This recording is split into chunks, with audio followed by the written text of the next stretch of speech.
Hey everyone, welcome to Got Questions, a space to discuss the questions that Gen Z are asking. The aim of this show is not to have all the answers, but hopefully journey together in discovery. That's right, this content has been created by Alpha Youth. Alpha, also known as the Alpha Course, is an opportunity to explore the meaning of life, faith, and purpose in a safe space where no question is off the table. Today, we're talking about power and politics. Are Gen Z powerless in the presence of the older generations currently making decisions that impact us? Or do Gen Z already have power? Let's see exactly where they find themselves. Come on, let's get the conversation going. Guys, before we start with our conversation, why don't we go through our key cultures? Who remembers them? Love listens or something. Yeah, that's one, love listens. If we disagree, we disagree respectfully. Beautiful. Nice. Do you remember? Oh, I know. Oh, flip, I forgot. Something matters. Your opinion matters as matters and values. Something matters. Something matters. Do you know what though? You matter. What about if we added a new one? Does anybody have a suggestion? Emily, didn't you were so saying... well remembering the three. yeah. Emily said she had a good one, didn't you? What's said on the sofa stays on the sofa. So if you disagree with someone, that's the thing for the Sofa sofa. Applicable. Walk off, we're all friends. I love that. Thank you so Really much. good. Well, we haven't had too much disagreement so far, but today's episode is called Power Play because it's all about politics. So if there was ever going to be a debate, it could be this episode. So let's just check out the first question there. Politics, do you guys love it, not into it, want to be a politician, never want to be a politician? What do you think? I didn't like it. I always found it really boring and unapproachable and distant. Like, I'll worry about that when I've got to pay taxes, you know what I mean? But I think I started to get into it when my school did they did a mock election when it was the actual alongside the real election, and because I was competitive and my mates were involved, we kind of really got into it, and through that I took a bit more of an interest in it, and I realised it's actually not that complicated sometimes, and it's quite an interesting topic. So I never thought I would be, but yeah, I do find it quite interesting now. I think for me, I don't really care about, well, I do care about current politics, but for me, I really find like politics that's already happened interesting. Like I'll watch all the documentaries, I'll find out everything about that's already happened. I find that fascinating. When elections are happening, I have a story on Instagram, which is my private story, which is basically just becomes me telling everyone who they should and shouldn't vote for based on their behaviour in life. Oh, really? So if they say they've got a political view, I will then see if that's how their life plays it out, and I'll say... So you're the judge, basically, that's what you're saying? I'm the judge. So who judges you? Ooh. Lord, amen, hallelujah. Yeah, so and then, because I like to know this stuff, like I'm not going to vote for you if I don't know, like if they're like, oh, I want to help like poor people, okay, what have you done? Like show me what you've done. Or like, do you actually, like if you walked past a homeless person, are you going to give, like are you going to care? Or is this just something to get you on the stand? So that's what I find interesting. But then once they're in, I'm like, cool. I love that. So you do like the detective work to figure out the integrity, detective. and if I it will all find adds up. out. Okay. I actually love that though, because I think a lot of people think politics is just about the party, but I think who the party is run by and their leadership is, if not more important sometimes, because sometimes you can see parties that have behaved a lot differently in the past compared to now, and it all depends on who's leading them. And that's why I find that really interesting, that it's a party, but it's a person that you're voting for. They're going to lead. So I think it's really important to look into the person, not just the party's values and beliefs. I mean, like, my sort of experience with having interest in politics is quite strange. I feel like, obviously, when it comes to, like, voting for your local MPs, it's very personal. You look up what they're standing for. And so it becomes very personal, and you've got, like, kind of a more serious head-on. But then it gets a bit more dramatic when you're looking at, like, the states and everything that's going for politics there. And then it becomes more a bit of, like, not so much, like, serious, but actually becomes more of, like, a drama show. And you're watching, it's like, you know, what's going to happen? Right. And so it's like, it's interesting how when you're looking at politics, that it doesn't necessarily involve you. It's a very different like perspective, basically. Entertaining. All right. Well, with us is Basaya. Age 17, you became a youth MP. You have featured in Vogue magazine. You've spoken on ITV, and you've spoken in Parliament, which is incredible. I guess, how do you feel like listening to people say their different views on politics? Yeah, it's quite interesting because, like, I have quite different views to what what Max said. I've always been like interested in politics. Like, I've seen other young people become youth MPs, so that inspired me to become a youth MP because I was quite inspired by what they did. So, and it was quite interesting to see about what Emily said about the different parties, because I feel like the politician is quite different to the party, even though they represent the party. Because, like, for example, Labour, you have like New Labour and then you have like Old Labour. So, like, there's different political figures who are quite different to their party. So I find that quite interesting. Amazing. So when you look at, let's just say leaders, and anyone else can ask Pharaoh any questions after this, but when you look at, like, I guess, leaders in politics around the world at the moment, are you happy? Are you encouraged by what you're seeing, or do you think there needs to be a change?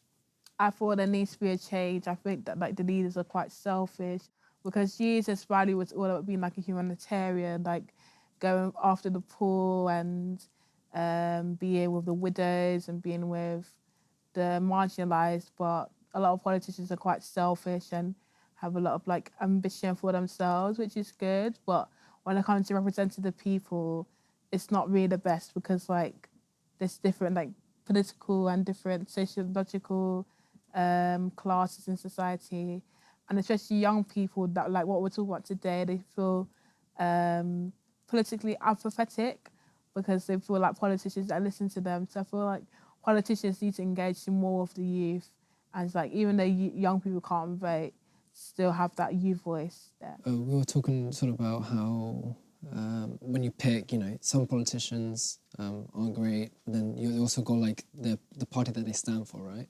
And young people are influenced by so many things, and we're not here to like tell young people who they should and shouldn't vote for. But would you say there's like a good, or at least like a good enough process when it comes to like who they're supposed to be picking in terms of, like, for example, is it quite a case of like the lesser evil in terms of like, you say there's a politician who's bad behaviour, but their party's principles are great, like what they're going to put forward are good things, but they're personally not a good person.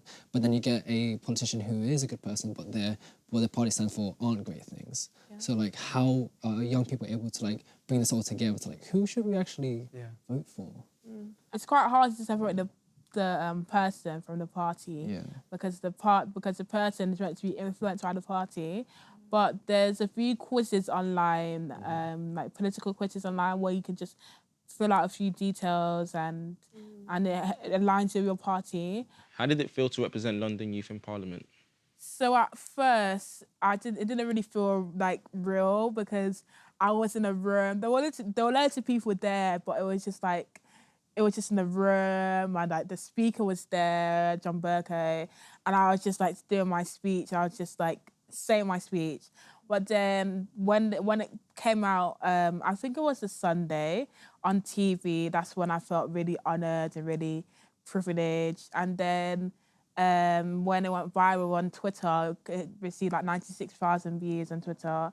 That's when like it really like surprised me that, wow, I've really spoken of House of Commons, and then I had like loads of positive feedback, and then I did receive some hate comments, but I just like ignored them. Yeah, ignore the haters. And then, it just felt like such a honour and just such a privilege to speak there. I feel as if obviously you've got political influence, and I think if I was a young person, like you look at Marcus Rashford and all of these guys who have actually done something that's put pressure for politics to look different, or for politicians to do things. Is there anything that you could say, like, I guess for anyone at home who's like, I don't agree with any of you, I really struggle to be like, who should I pick to vote for? But what can I do so that a politician kind of knows how I feel and what I want reflected?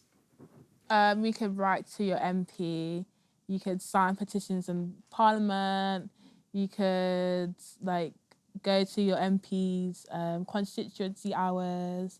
So there's so many things that you can do, like small things you can do, because people always think you have to do big things and you have to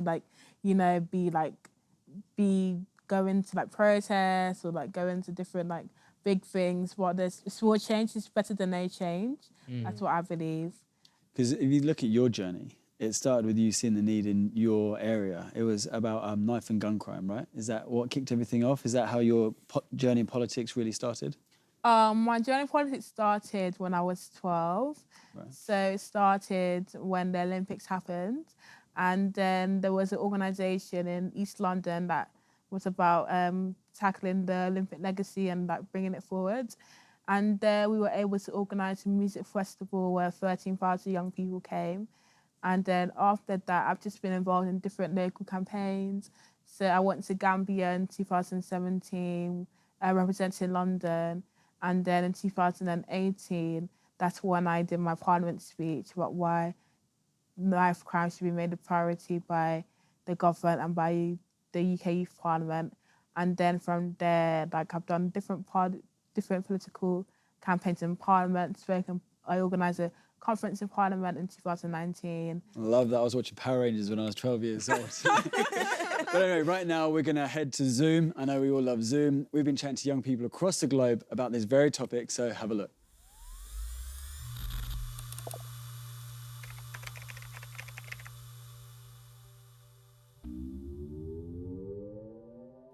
The mistrust for people in power as well from our generation comes from a feeling of not being heard, where the government seems to, and people of power seem not to trust the next generation's views and opinions. And so I think if people of power want the next generation to trust them, I think a great action would be to actually listen to the voices of this next generation. I agree 100% with what David said. You can't give one person so much power and expect them to like make such a huge difference. It doesn't take one person, it takes more than one person. At the end of the day, like listening to each other is what we should do for ourselves, because imagine a world where I'm listening to you and you're also listening to me. At the end of the day, everybody gets what they want at the end of the day. To address more effective communication between millennials and Gen Zs, I just think it's all down to listening and also putting into action what we say. I think we as young people have a lot to bring to politics, and some people think, oh, you're not at that age yet. Wait till you get a wee bit older to you have an influence or have something to say. But we can actually say something now, and we can say something really powerful that would change the nation that we live in. The changes that I would want to see is to see more leaders with the servant, like the heart of being a servant. Because I feel like when you can see that, the people they're leading, they are able to feel like they can relate to you and they can trust you, because there's no gap between, oh, you're higher than me and I'm lower than you. I'm just the person that's following you. I think that's the change that I really want to see. I know and I trust in the Lord completely, and I trust his supreme authority over everything. And I know that like he's at work in the lives of everyone, and his hand is over every single person, including the people in power. And the people in power are in that spot for a reason. Order. How good was that Zoom conversation? I think that was actually one of the best ones. I loved hearing from the guys in Asia Pacific. Wow. We are joined here with none other than Pharaoh. Come on, let me put your hands together. Thank you so much for joining us. Amazing to be here. This show. We have your bio right here. You were Mayor of London candidate in the 2021 elections, running as an independent candidate, entering the political arena as a candidate for the very first time. Absolutely. The Lion's Den. The Lion's Den, indeed. And you didn't actually become Mayor of London, but you have continued with a lot of those policies. Do you want to just talk about like what were you passionate about? What were some of those policies, and what does it look like now for you? I stood because I'm passionate about people, and that's exactly why I stood. I felt like we're not being represented by the people parties. And youth was very important in my full manifesto, because youth are the future, but they're not being represented. And frankly, we've let them down. And that's why I wanted to bring change. I wanted to bring community-led policies. So when I didn't win, I thought, well, I still want to do these things. I still want change to happen. I still want to help the communities. I've spoken to thousands of people, and I couldn't let them down. So I decided, you know what? I'm still going to deliver on my manifesto through private funding, but people deserve change. And the politicians aren't doing it. Political parties, they don't care. So we the people have to do it. So that's why I decided, okay, let me go find manifesto. What's the most important? Quite a few of them are youth projects. And I decided, okay, let's do this. And I've been very fortunate, by the grace of God, that I have actually got the private funding now to deliver these projects, but for the whole of the UK, not just London. Wow. Wow, that's amazing. That's God's hand working. Wow. Praise God. And how are you listening to Gen Zs in this time? Like, how are you getting their input and finding out like, what they feel that they need? I love to get out there on the street and talk and listen. I will go sit down, with a stranger. I'll be walking. I'll see someone. I'll just start talking to them. Let's have a coffee. I'm really involved. I mentor a lot of youth. I've been mentoring youth for many years, and I just love watching that transformation. And I think when you deal with so many different communities, different races, different nationalities, you really learn the different needs in the communities and how the younger generation, you're just so neglected. There's no money being put into you. If anything, money's been taken away from your generation. And if we want to see change, we need to start investing back in you. And that's why it's so important to listen, because I want to see a future where you are the ones sitting on those benches, not what we see now. I'd love to ask, actually, a big problem with young people is that they don't trust politicians. And they shouldn't. I don't know you, but to be honest, are you not just going to say what I want to hear? You're going to say, oh, I'm going to listen to you. Like, how can I trust that you're not just saying what I want to hear, so I'll vote for you, and then you'll get in office and you won't do it? And that's the exact problem. Not only have youth lost trust, if I talk to the elder generation, they've lost trust in the politicians, because that's what they do. They come, they say what you want to hear, and then that's it, they go. We do not have accountability in politics, and we need to see accountability. And I want to make sure we drive accountability into politics, and that will scare a politician, because then they'll be accountable for everything that they say. For example, we've had politicians promise all sorts of things, but the moment they win, it's silence, nothing. And we need to bring that trust back into people. People don't vote anymore just because they don't believe you're not going to do anything, because there's no point in me voting for you. So I really feel we need to see political transformation. We need to bring change. And guess what? You have the vote. So that means you have the power. You're the ones that put those people in those positions. So why not unite, use your power, use your voice to bring change? You're not going to bring change by not voting. Going back to what you said about accountability, how do you think that can be implemented on politicians? The people are the ones with the power, don't forget that. We put the politicians in those positions, but we have the power. So therefore, we are responsible to ensure and enforce accountability. So that's something that the people need to actually say, you know what, we need accountability now. You see all these petitions. So, for example, if you get 100,000 signatures on a petition, that means Parliament has to debate that. So that's pretty powerful, right? So just imagine what we can actually do with the power that we have. But unfortunately, the way the system is, we do not know the power that we have. So now it's about, again, political transformation. Let's educate people. Let's let people know what they can actually do together to actually hold our politicians accountable, the political parties accountable. We have political parties who are anti-Semitic, who are racist, who are, filling hatred into communities, who are putting money, much needed money, taking away from communities and putting it into silly projects. Why are we not doing anything? Why are we not standing up and holding them accountable? We're letting them get away with it, so we are responsible. A lot of politicians can seem quite selfish. So how do you influence your faith into your political views? Do you feel like it's hard to separate faith from politics, or do you find them quite easy to integrate them together? I love to use my faith in everything I stand for, because that is who I am. And for me, I am anchored to Jesus. So I stand, I like to call it, in the eye of a storm, anchored to God. So I could have the storm around me, but I'm always in the eye of a storm, anchored to God. And all my policies, everything I am, is through God. So I like to let people see that through me. Something quite interesting, when I did my leaflet, I obviously had my crucifix, and someone said to me, oh, no, you shouldn't have a crucifix. And I said, why? They said, because that will scare people.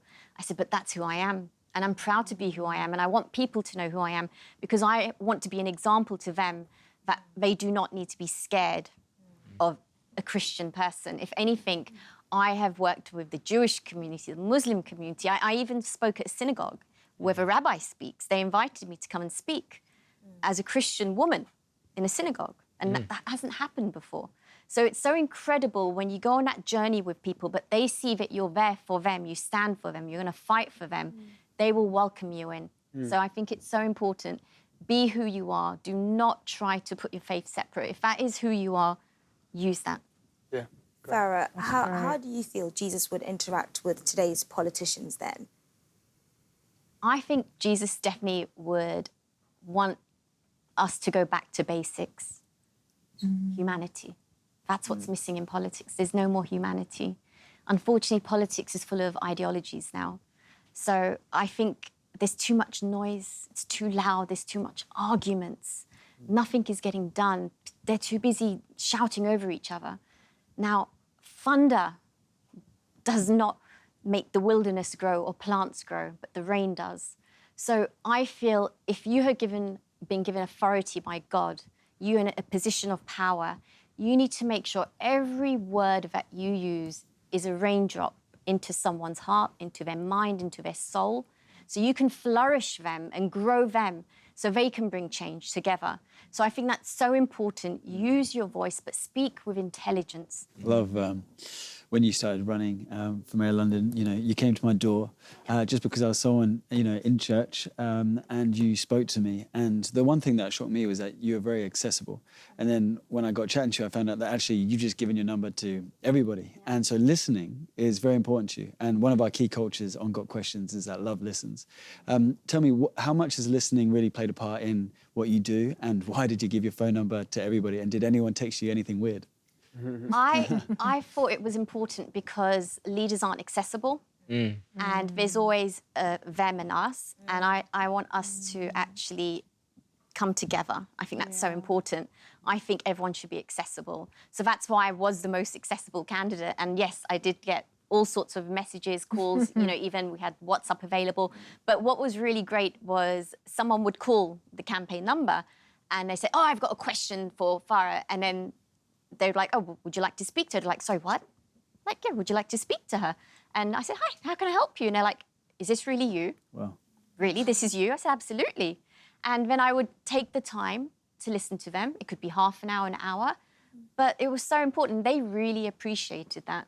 Just to ask a question and just quiz me. I had great conversations. I had people call me and challenge me. And then now they've become my greatest friends because they just loved the fact I took the time out and they wanted to be tough with me, but I'm there to answer your questions. I'm not going to hide away.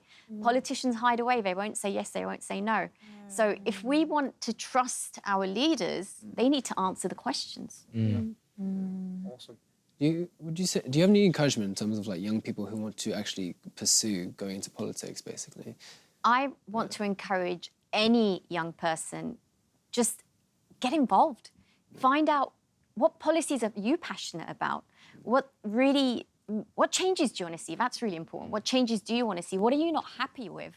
And that's actually going to give you a form to actually start getting involved in things. First, you can start locally. Look at your local community, what's going wrong, what's the council not doing. It could be something silly as just garbage collection, but it all adds up to something. And then start going, looking at London, start looking at the country. We've got a climate crisis right now. We've got knife crime crisis, which you did a fantastic speech on in Parliament. Well done for that. So these are things I want you to get involved. Start understanding, what do you care about? And then look at the parties where they align with you and then start volunteering, get involved, start learning. It's so important. I would encourage anyone, just start volunteering in your local communities because then you're going to start understanding. Pharaoh, have you got any questions for these young people? I do, actually. So, if tomorrow you were in Parliament or you were an MP, what's the first policy that you would introduce? Josh, I know you've got one. You've got so many ideas on You've this. got so Come many, on. Josh. I was saying this to Emily earlier that I think one thing would be nice to see in terms of young people, if like we're talking like UK or London, would be like getting the young ones to volunteer. I was saying like when I've been on holiday to America a lot, in the summers, young people do voluntary work and it's part of like the system there. As a young person, you have to volunteer if it's like for 2 weeks or summer camp or anywhere. So I was saying like getting young people to volunteer because also be good for the CVs and it'll build them up. Like how you said you've done 20 years of voluntary work, you've seen it. For them, it'll be the same thing. They could see the situations going on. Yeah. Then they could be like, actually, this is a problem. How can I fix this? Or who can I contact? So with my friends, what can we do together? So yeah, I'll say that's something I would implement.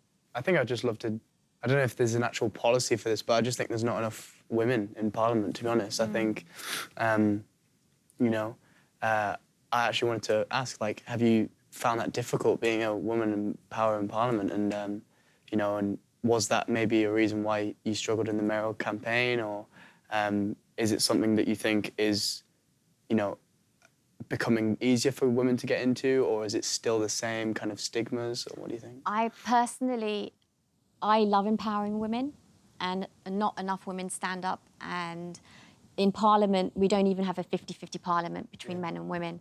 We've never had a woman mayor of London, ever. So that was something that really encouraged me, that we need to see a woman mayor of London.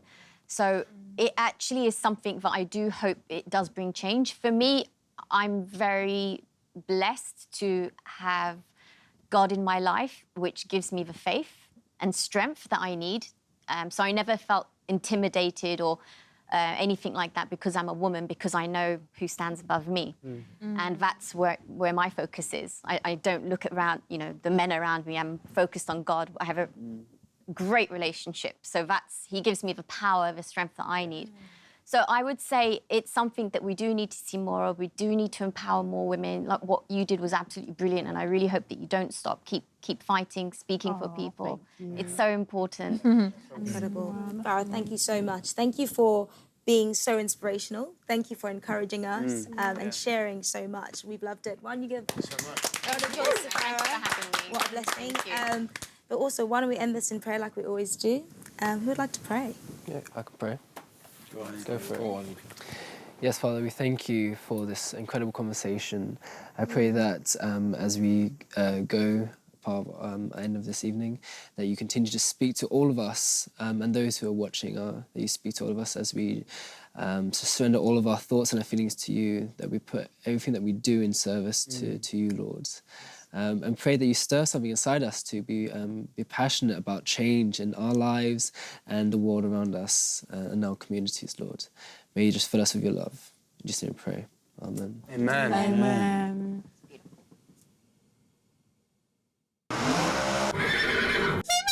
We hope you enjoyed our chat today. We'd love to hear from you, so please do get in touch. That's right. And if you have never joined an Alpha course, they take place all around the globe, and they're not just for youth. Everyone of every age, background and experience can be part of one. They happen online and they happen in person, and they're strictly inclusive, so why not join us? If you want to know more, head to alpha.org/youth and check out our social media channels. Thanks for watching, and we'll see you next time. Something matters. Your opinion matters. So you're the judge, basically. That's what you're saying. I'm the judge. So who judges you? Ooh. Amen. Hallelujah.